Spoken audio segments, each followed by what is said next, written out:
Admiral Jake Morrison sat in the command center, drinking his third coffee of the morning. It was supposed to be a quiet Tuesday in the year 2247. The screens around him showed Earth's defense network running smoothly, cargo ships moving between colonies, and the usual stream of reports from the outer settlements. Nothing unusual. Nothing exciting. Then every screen went dark. Jake put down his coffee cup slowly. Around him, junior officers jumped from their seats, fingers flying over keyboards. The main display flickered back to life, but it wasn't showing any human broadcast. Instead, an alien face filled the screen.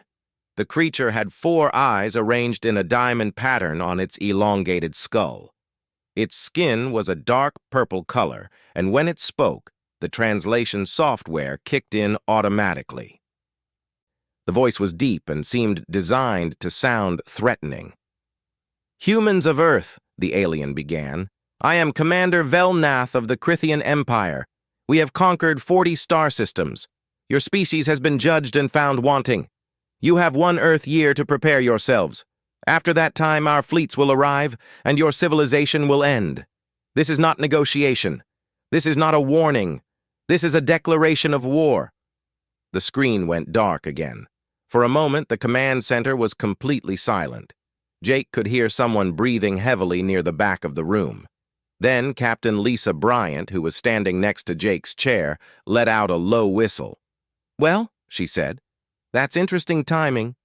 Jake picked up his coffee again and took a sip. It was cold now, but he didn't care. "Get me the Defense Council on the line. All members. Tell them we need a meeting in 2 hours." A young officer named Kate Sullivan turned from her station.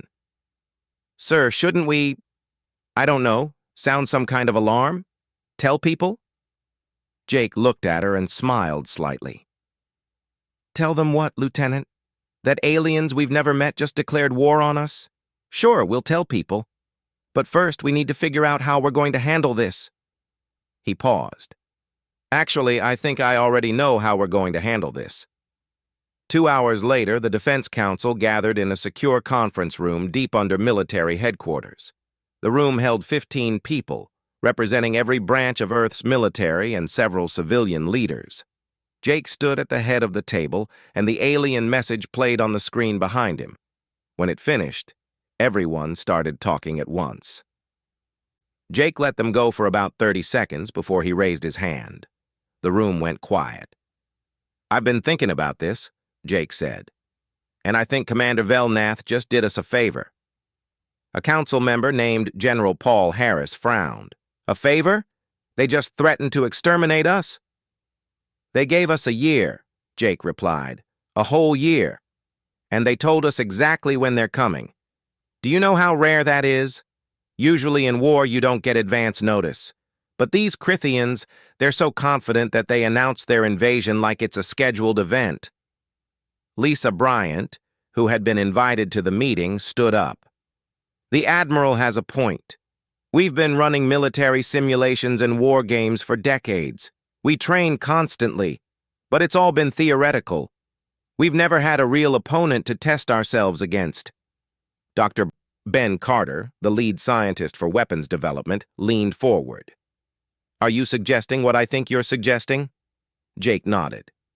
"We treat this exactly like what it is, a training exercise, the most realistic training exercise humanity has ever had.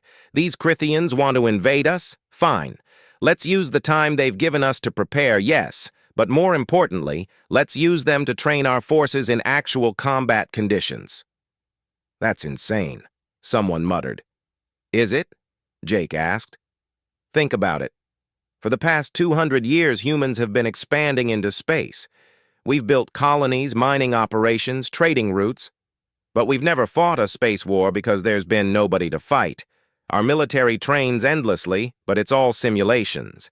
Now we have an enemy who's kind enough to announce their arrival." "I say we use them." Lisa spoke again. "I volunteer my ship, the EDS Vanguard, for first contact operations.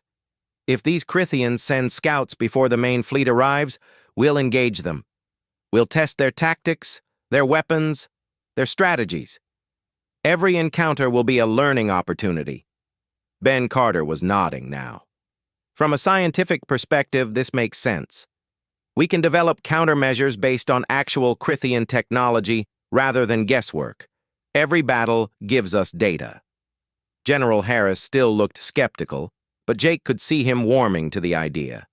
And if we lose, if they're stronger than we think, then we adapt, Jake said simply. That's what humans do best. We adapt, we learn, we improve. The Crithians think they're giving us time to be afraid. Instead, we're going to use that time to become the best fighting force we can be. And we're going to use them as our training partners whether they like it or not. The vote was unanimous. Earth would not panic. Earth would not beg for mercy. Earth would prepare, and the preparation would be built around treating every Crithian engagement as a training exercise. Within days, the news was made public. Humans across all colonies received the same message. Yes, aliens had declared war. No, there was no reason to panic. The military had a plan. Citizens should continue their normal lives while the defense forces prepared. What surprised the government was the public reaction. Instead of fear, there was excitement. Humans had been alone in the galaxy for so long, wondering if other intelligent life existed. Now they had proof, even if that proof came with threats attached. Social media exploded with commentary, jokes, and an overwhelming sense of confidence. One popular post read, "Aliens traveled across the galaxy to threaten us and gave us a year to get ready. They clearly don't know who they're messing with." Another simply said, "Finally, a realistic training scenario." Jake Morrison saw these messages and smiled. His species had never been good at sitting still or accepting threats without response.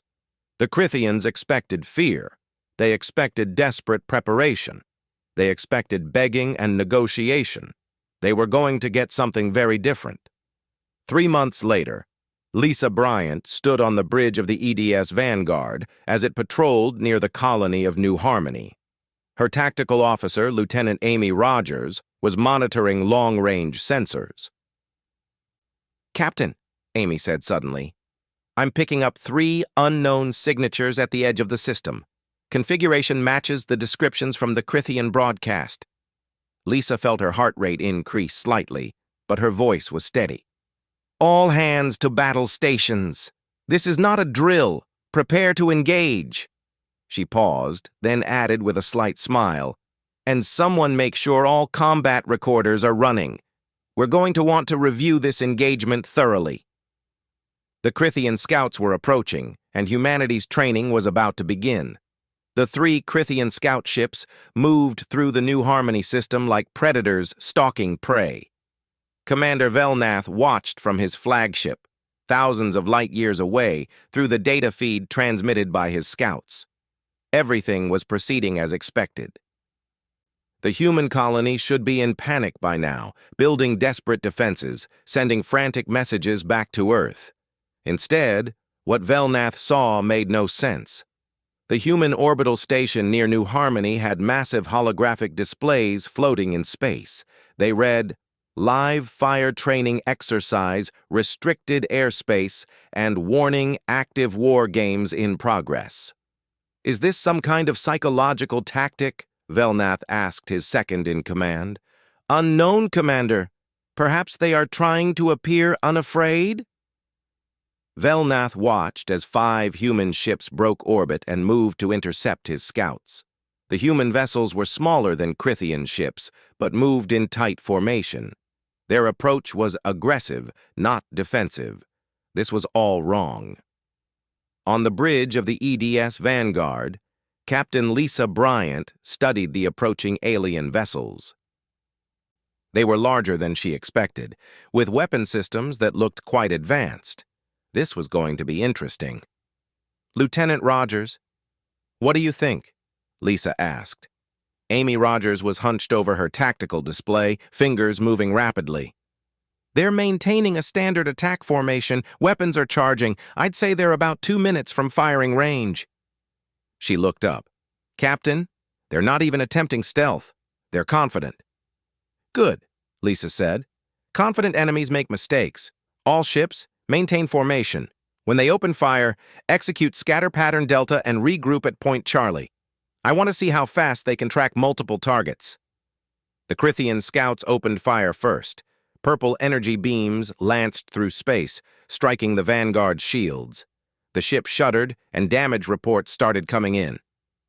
"Forward shields down to 70%, someone called out. Lisa keyed her comm. "All ships, scatter now!" The 5 human vessels broke formation instantly, each moving in a different direction at maximum thrust. The Crithian scouts tried to track them, but their targeting systems struggled with the sudden chaos. "Perfect," Amy muttered, marking notes on her tactical pad. "Their tracking system has a 3-second delay when acquiring new targets. Make a note. Exploit that delay in future engagements." From the Crithian perspective, the battle was going wrong. These humans should have been easy targets, but they moved with precision. Every maneuver seemed designed to test Crithian capabilities. When the scouts adjusted their formation, the humans adjusted too. When they tried concentrated fire, the humans scattered. When they scattered, the humans regrouped and counterattacked. Lisa brought the Vanguard around for another pass.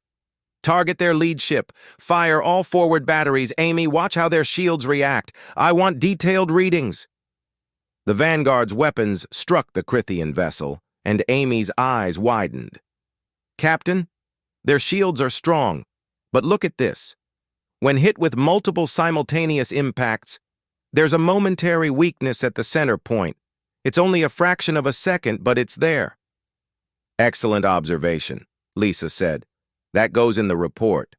All ships, concentrate fire on single targets. Multiple angle approach." The battle continued for 6 hours. In that time, the human ships took significant damage. One vessel, the EDS Newton, had to withdraw with engine damage. But the humans kept fighting, kept testing, kept learning. Commander Velnath watched the engagement with growing unease. His scouts should have destroyed the human ships within an hour.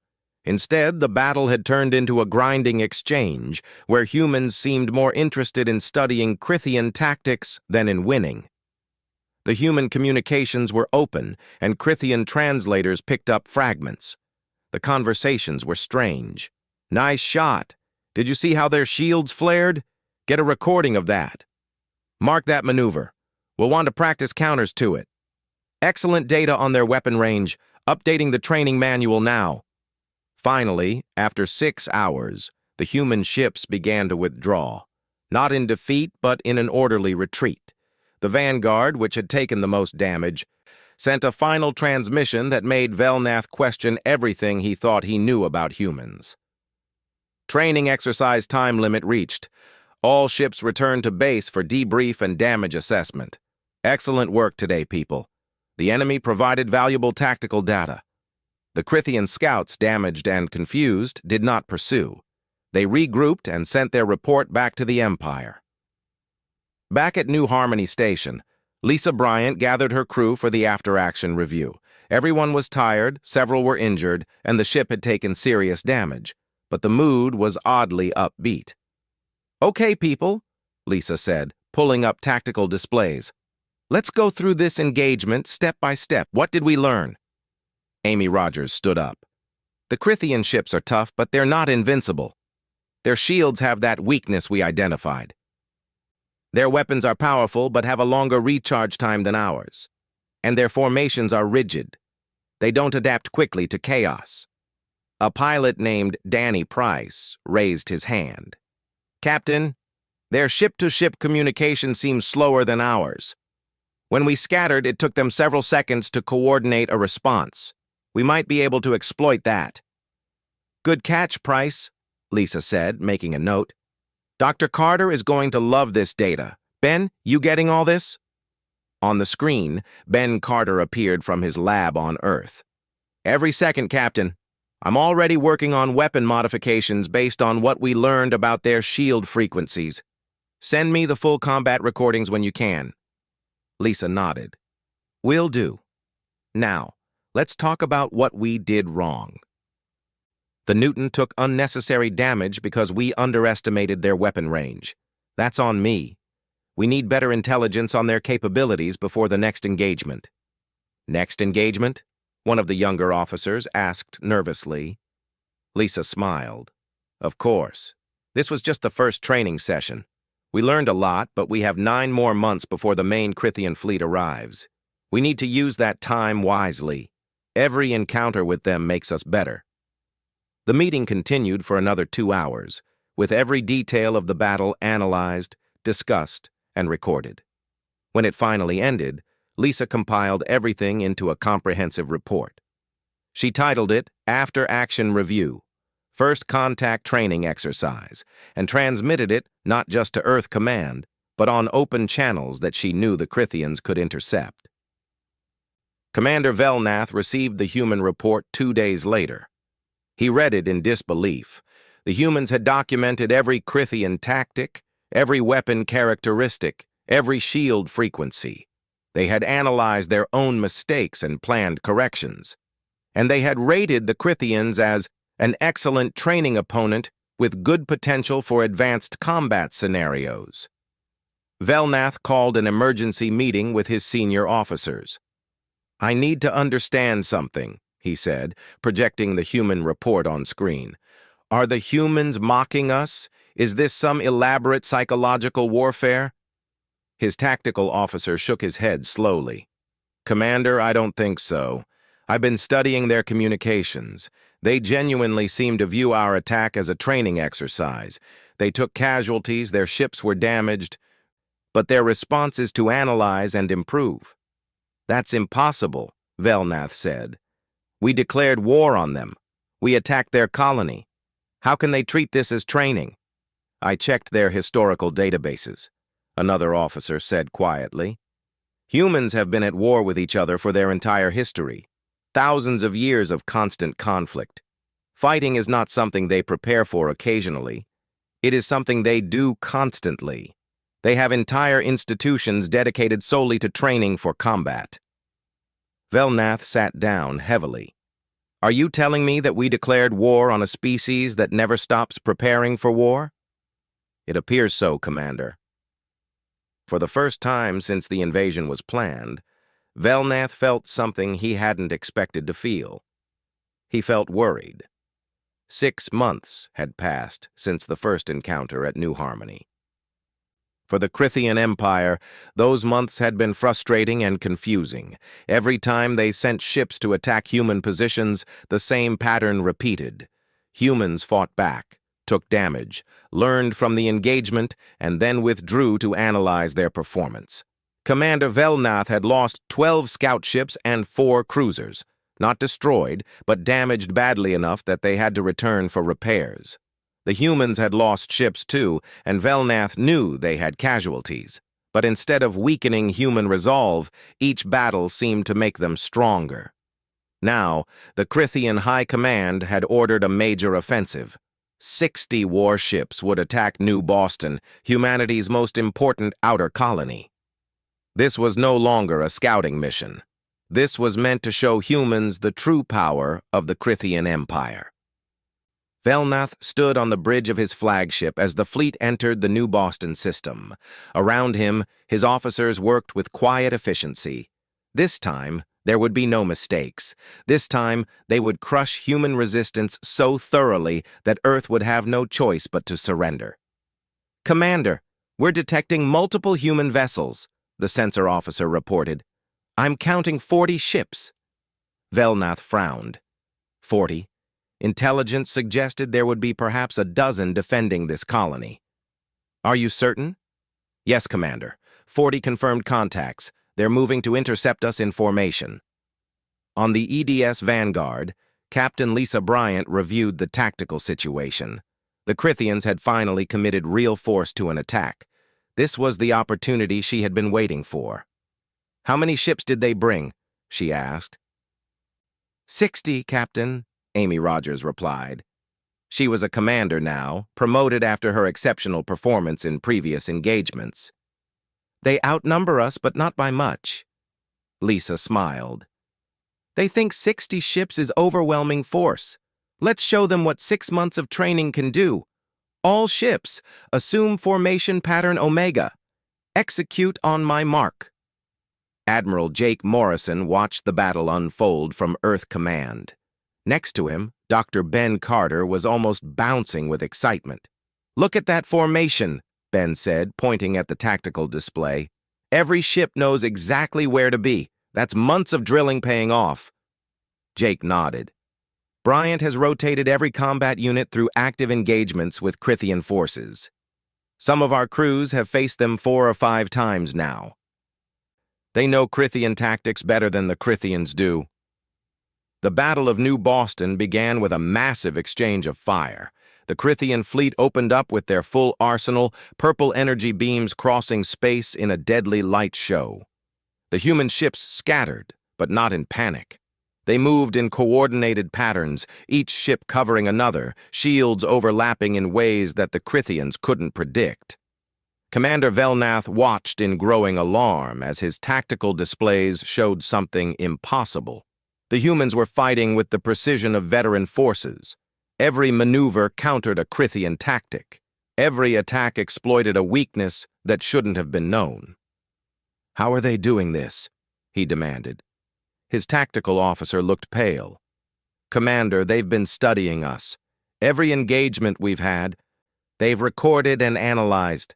They know our doctrine, they know our weapons, they know how we think." Amy Rogers executed a maneuver she had been planning for months. She called it the bait ball, though officially it was designated as Tactical Formation 7. 5 human ships clustered together, appearing vulnerable. When Krithian vessels moved to attack the easy target, 15 more human ships appeared from behind a moon, catching the Krithians in a crossfire. "Now!" Amy commanded. "All ships, concentrate fire!" 8 Krithian ships took critical damage in under a minute. The Krithian formation, which had been so confident and aggressive, suddenly became defensive. A young pilot named Danny Price found himself in trouble. 3 Krithian fighters had broken off from the main battle and were chasing him. His ship was fast, but they were faster. He remembered a maneuver from training simulations, one that was considered too risky for actual combat, but the simulation had never had real Krithians to test it against. "Sorry, Commander Rogers," Danny muttered. "I'm going off the playbook." He dove straight toward New Boston's largest moon, accelerating to dangerous speeds. The Krithian fighters followed, not realizing his plan.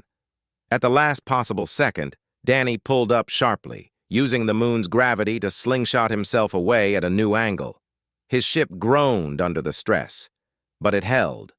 The Krithian fighters, not expecting such a reckless maneuver, reacted too slowly. One crashed into the moon's surface. The other 2 pulled up, but the maneuver had given Danny enough distance to escape. "Price, what the hell was that?" Amy's voice came over the comm. "Improvisation, Commander," Danny replied, breathing hard. "Did you record it?" "Of course we recorded it. That was either brilliant or insane, and I'm not sure which." "Can we put it in the training manual?" "Absolutely." The battle raged for 8 hours. The Krithian fleet had superior numbers and firepower, but the human forces had something more valuable. They had experience fighting Krithians specifically. Every tactic Velnath used had been encountered before. Every trick had been studied.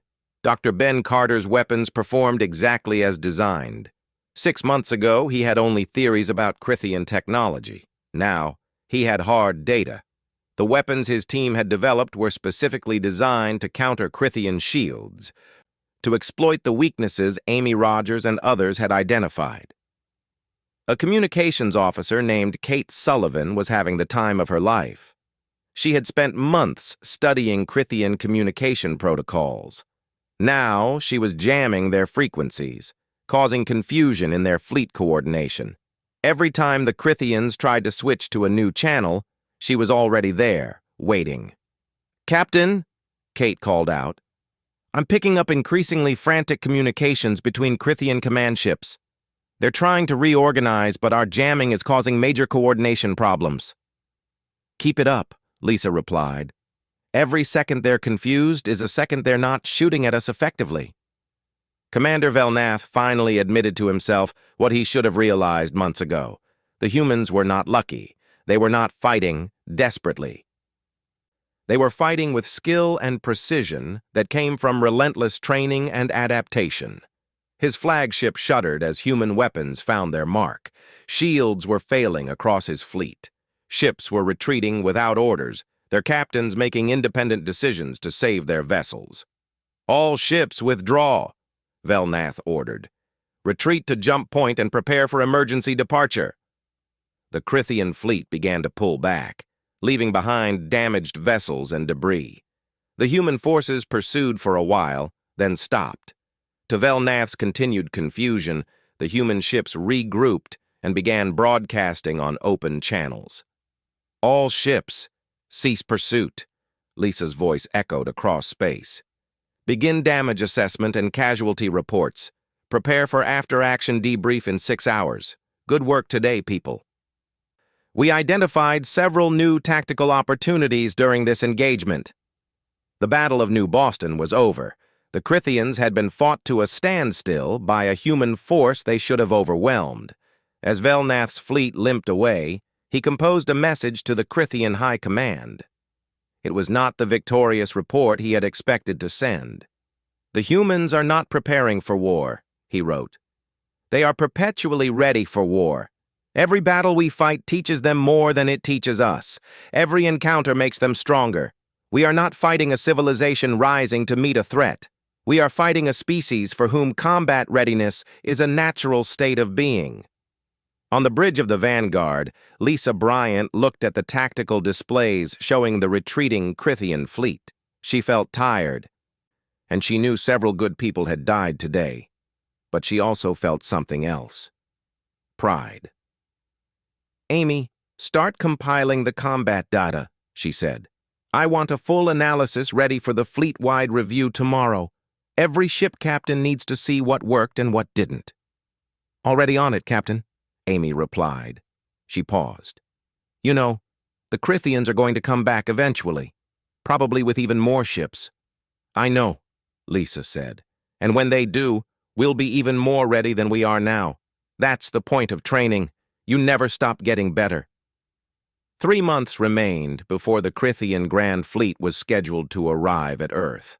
Thanks to 6 months of what humans insisted on calling training exercises, humanity now had detailed knowledge of Crithian capabilities, tested weapons designed specifically to counter them, and combat veterans who had faced the enemy multiple times. The Crithians thought they were teaching humans to fear them. Instead, they had given humans the ultimate training opportunity, and humans never wasted a good training opportunity. The Crithian Grand Fleet was the pride of the Empire. 200 warships, each one larger and more powerful than anything humans had faced before. These were not scouts or patrol vessels. These were capital ships, designed to break entire civilizations. Commander Velnath stood on the bridge of the massive flagship Eternal Glory. Around him were the commanders of the other fleet groups, their faces displayed on holographic screens. This was the moment they had been preparing for, the moment when humanity would finally understand the true power of the Crithian Empire. "All ships report ready," his second-in-command announced. Velnath took a breath. "Execute jump to Earth system." Space bent and twisted as 200 Crithian warships entered hyperspace, heading for humanity's home world. On Earth, Admiral Jake Morrison stood in the command center that had become his second home. The year of preparation was over. The training period was complete. Now came what he called the final examination. "Admiral, Crithian fleet detected at the edge of the solar system," an officer reported. "Preliminary count shows 200 capital ships." The command center went quiet. 200 ships. It was more than intelligence had predicted. It was more than humanity had prepared for. Jake looked around at his staff. He saw worry on some faces, but he also saw determination. "All right, people. This is what we've been training for. Send the fleet-wide alert. Operation Graduation Day is now active." Across Earth's orbital defenses and throughout the inner solar system, human forces sprang into action. Every ship, every station, every defense platform had been waiting for this moment. Crews that had trained together for months, some that had faced Crithian forces multiple times, took their positions. Captain Lisa Bryant received the alert on the bridge of the Vanguard. Her ship had been repaired and upgraded based on lessons learned from previous battles. Around her, the crew moved with quiet efficiency. They had done this before. They knew what to expect. "Captain, we're receiving tactical assignments," Amy Rogers reported. She was calm, focused. The nervous young officer from a year ago was gone, replaced by a confident combat commander. "We're assigned to Strike Group 7. Mission is to draw the Crithian left flank away from the main battle." "Perfect," Lisa said. "That's exactly the kind of mission we've trained for. Get me a channel to the other Strike Group commanders." Dr. Ben Carter was in his lab, not in a warship, but he was just as ready. For months, he had been developing weapons based on captured Crithian technology and combat data. Many of those weapons had been kept secret, held back deliberately. "We didn't want to show all our cards during the training phase," he had told Jake Morrison. "Let them think they know what we can do, then surprise them when it really matters." Now those weapons were being loaded onto ships across the fleet, energy weapons tuned to frequencies that would bypass Crithian shields. Missiles with warheads designed specifically to exploit structural weaknesses in Crithian ship designs. Everything humans had learned, converted into weapons. The Crithian Grand Fleet entered the solar system in a formation meant to inspire awe. Ships arranged in perfect geometric patterns, weapons charging, shields at maximum. Commander Velnath broadcast on all frequencies. "Humans of Earth, your year of preparation has ended. Surrender now, and your species will be permitted to survive as subjects of the Empire. Resist, and you will be destroyed completely." Jake Morrison's response was broadcast from Earth to every human ship and station. "Commander Velnath, we appreciate you giving us a year to prepare. It was very educational. However, I'm afraid we must decline your offer. You see, we haven't finished our training yet. And you're the best practice opponents we've ever had. All ships, engage the enemy." Velnath stared at his display in disbelief. "They're actually refusing? After seeing our full fleet?" "Commander, human forces are moving to engage," his tactical officer reported. "I'm counting 140 human capital ships plus numerous smaller vessels and defense platforms. They're not retreating. They're attacking." The Battle of Earth began with the largest space engagement in human history. The Crithian fleet had numbers and firepower, but the human fleet had something the Crithians had not anticipated: unity, coordination, and 9 months of learning exactly how to fight Crithians. Lisa Bryant led her strike group in a bold maneuver. 20 human ships dove toward the Crithian left flank, weapons blazing. The Crithians moved to intercept, exactly as Lisa had predicted they would. "Now, Amy," Lisa commanded. Amy activated a signal, and 30 more human ships appeared from behind Earth's moon, slamming into the Crithian flank from an unexpected angle. The maneuver was called Bryant's Gambit, and it had been practiced 100 times in simulations. Now it played out for real. Crithian ships exploded as human weapons found their marks. Ben Carter's new technology worked perfectly, punching through shields that should have held. The Crithian formation, so perfect and intimidating, began to crumble. Danny Price led his fighter squadron in a daring attack on a Crithian command ship. He had been promoted after his risky maneuver at New Boston, and now he commanded his own unit. His pilots flew with the confidence of veterans, because they were veterans. Every one of them had faced Crithians before. "Just like in training," Danny said over the squadron comm. "Target the command towers, exploit the shield weakness, get out fast. We've done this a dozen times." They had done it in simulations, but this was real. The Crithian command ship tried to defend itself, but Danny's squadron moved in perfect coordination. Within 5 minutes, the command ship's bridge was destroyed, and the vessel was drifting helplessly. Kate Sullivan worked her magic from a command station on Earth. She had spent months learning Krithian communication protocols, and now she used that knowledge ruthlessly. False orders went out on Krithian frequencies. Jamming signals disrupted their coordination. She even managed to hack into one of their command networks, giving human forces advance warning of Krithian tactical plans. "Kate, you're a genius," Jake Morrison said, watching enemy formations fall into chaos on his display. "Just doing my job, Admiral," Kate replied, fingers flying over her keyboard. "These Krithians really should have used better encryption." Commander Velnath watched his perfect battle plan fall apart. Human ships were everywhere, moving with coordination that should have been impossible. They weren't fighting like a desperate species defending their home. They were fighting like a military that had been training for this exact scenario. Because they had been. "Our left flank is collapsing," an officer reported. "Center formation is taking heavy casualties. Right flank is requesting permission to withdraw." "No retreat!" Velnath roared. "We are the Grand Fleet. We have never been defeated." But even as he said it, he knew the battle was lost. The humans weren't just fighting well.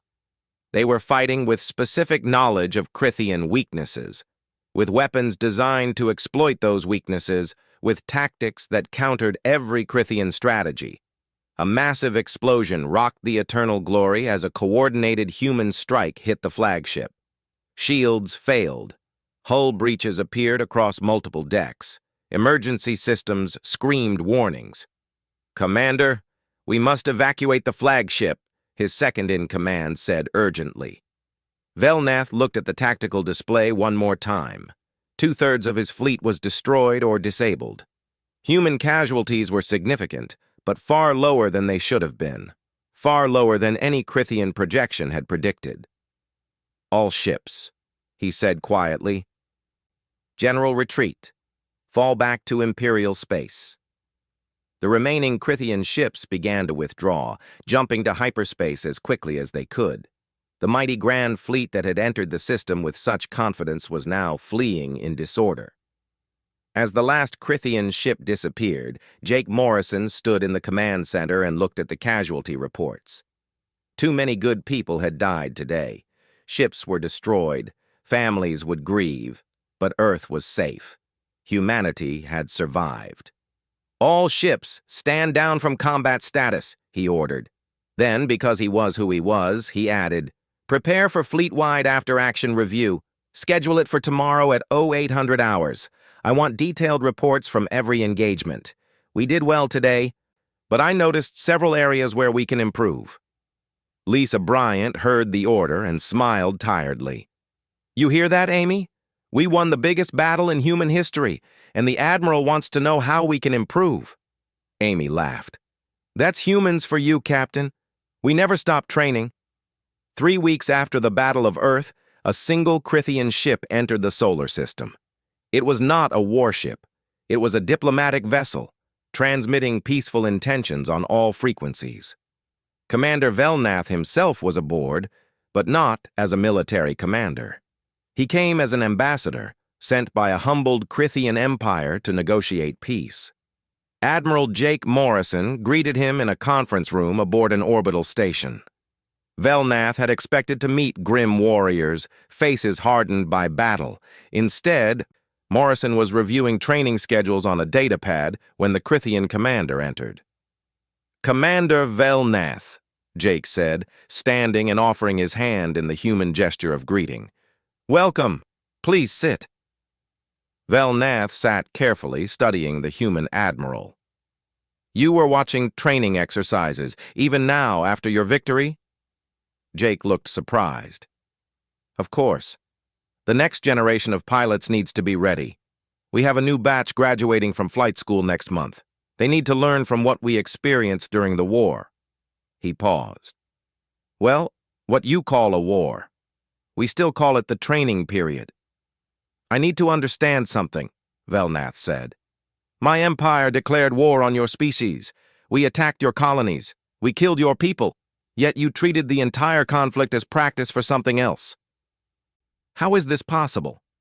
Jake leaned back in his chair. Commander, let me tell you about human history. For thousands of years, humans fought each other. Wars over territory, resources, beliefs, everything. We built entire institutions around warfare, academies to train soldiers, doctrine to guide tactics. We studied every battle, learned from every mistake. Not because we loved war, but because we knew that the best way to survive conflict was to be better at it than anyone else. But you are one species now, Velnath said. United. Why continue this focus on warfare?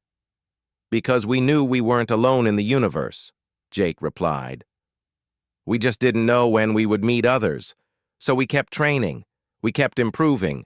We built our entire military culture around the idea that every exercise, every simulation, every drill was preparation for the real thing. When you declared war and gave us a year to prepare, you gave us what we always wanted, a real opponent to test ourselves against. Velnath felt something he had never experienced before. Not quite fear, but close. You used us. Our attacks, our tactics, our technology. You used it all to make yourselves stronger. Yes, Jake admitted, and we're grateful for it. Your forces were excellent training partners. We learned more in 9 months of fighting you than we could have learned in 10 years of simulations.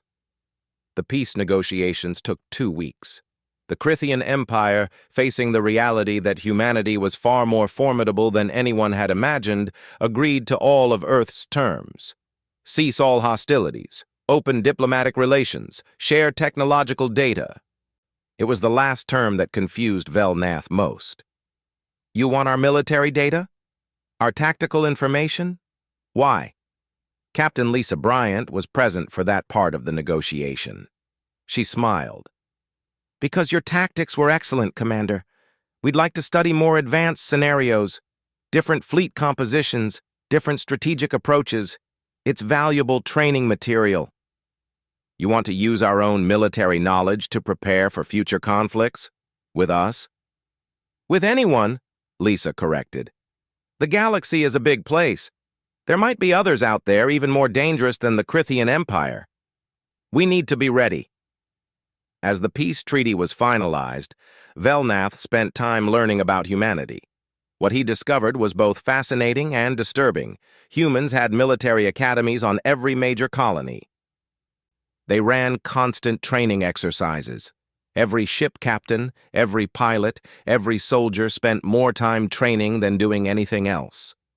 War was not something humans prepared for when threatened. It was something they prepared for constantly, as naturally as breathing. 5 years passed. The peace between humanity and the Crithian Empire held strong. More than that, it evolved into something unexpected, a partnership. Admiral Jake Morrison, now Fleet Admiral of the United Earth Defense Force, stood on the bridge of a new ship. The EDS Unity was a joint construction project built with both human and Crithian technology. Its crew was mixed, humans and Crithians working side by side. It's strange, Commander Velnath said.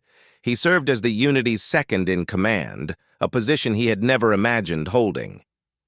5 years ago, I was trying to conquer your species. Now I'm helping train your pilots. Not just our pilots, Jake corrected. Your pilots, too. The military academy we built on Mars trains both species now. Humans learn from Crithian discipline and strategic thinking. Crithians learn from human adaptability and tactical innovation. It was true. The Human Crithian Military Academy had become one of the most prestigious training institutions in known space. Young Crithians who wanted to be the best studied human tactics. Young humans who wanted to excel learned from Crithian experience. Captain Lisa Bryant commanded her own fleet now, and her former tactical officer, Amy Rogers, had her own ship. Danny Price was an instructor at the academy, famous for teaching what he called creative tactical thinking. Kate Sullivan headed the Joint Communication Division, helping multiple species understand each other. Dr. Ben Carter worked with Crithian scientists, sharing technology and developing new systems. The weapons designed to fight each other were now being redesigned to fight together, should a common threat ever appear. That threat appeared sooner than anyone expected. "Admiral," a sensor officer called out. "We're picking up unknown signatures at the edge of the Kepler system. Configuration doesn't match anything in our database. Not human, not Crithian." Jake looked at Velnath. The Crithian commander's expression was serious. "A new species, potentially hostile." "Potentially," Jake agreed. He opened fleet-wide communications. "All ships, we've detected an unknown force at the edge of known space. Consider this a live training exercise. Let's show them how we handle first contact." He paused, then added with a slight smile, "And make sure someone's recording this for the training archives." The mixed human-Crithian fleet moved toward the unknown contacts. On the bridge of the Unity, young officers from both species worked together with practiced ease. They had trained for this. They were ready for this. Amy Rogers, commanding her ship in the fleet, transmitted to Morrison. "Sir, requesting permission to designate this Operation Welcome Party." "Permission granted, Captain," Jake replied. "And Rogers? Remember, we're here to make peaceful contact if possible. But if they turn out to be hostile, we'll treat it like any other training opportunity." Velnath shook his head in amazement. "You truly never stop, do you? There is no moment when humans are not preparing for the next challenge." "That's the secret, Commander," Jake said. "Peace isn't the absence of conflict. It's the time between training exercises. We don't train because we love war. We train so that when war comes, we're ready to end it quickly and return to peace." The unknown ships were getting closer. Communication attempts were being made. The galaxy was about to learn what Commander Velnath had learned 5 years ago. Humanity was not a species that prepared for war when threatened. They were a species that was perpetually ready, constantly training, always improving. And they had taught the Crithian Empire to be the same way. As the Unity and its fleet approached the unknown vessels, Velnath found himself feeling something unexpected. Not fear, but anticipation. If these newcomers were peaceful, wonderful, if they were hostile, well, he and his human colleagues had trained for that too. "Admiral," he said to Jake, "whatever happens next, I am grateful. You defeated my empire, but you didn't destroy it. You made it stronger. You made us better." Jake nodded. "That's what training partners do, Commander. We make each other better. Now, let's go see what our new neighbors are like. And let's hope they're friendly." "And if they're not?" Velnath asked. Jake smiled. "Then we'll have excellent material for next semester's advanced tactical course." On Earth, in the military academy where human and Crithian students trained together, a memorial stood in the central courtyard. It honored all those who had died during what humans called the Training War and Crithians called the Great Humbling. The inscription was simple. "They fought so that we would be ready. Let us never waste their sacrifice by being unprepared." Below that, in smaller letters, was something that had become a motto for both species. "Every challenge is a lesson. Every conflict is training. Every moment is preparation for what comes next." Humanity had announced to the galaxy what they were. Not conquerors, not warriors seeking glory, but a species that understood one simple truth. The only way to have peace was to be ready for war. Not someday, not when threatened. Always. And they had taught the Crithian Empire the same philosophy. Together they were ready for whatever the galaxy had to offer. The story that began with aliens declaring war and humans calling it training had evolved into something greater. A partnership built on mutual respect, constant improvement, and the understanding that the best way to avoid conflict was to be so thoroughly prepared for it that potential enemies thought twice before starting one. Admiral Jake Morrison, looking at the approaching unknown ships, felt a sense of calm confidence. Whatever happened next, humanity and its allies were ready. They were always ready, and they always would be, because that was just what humans did.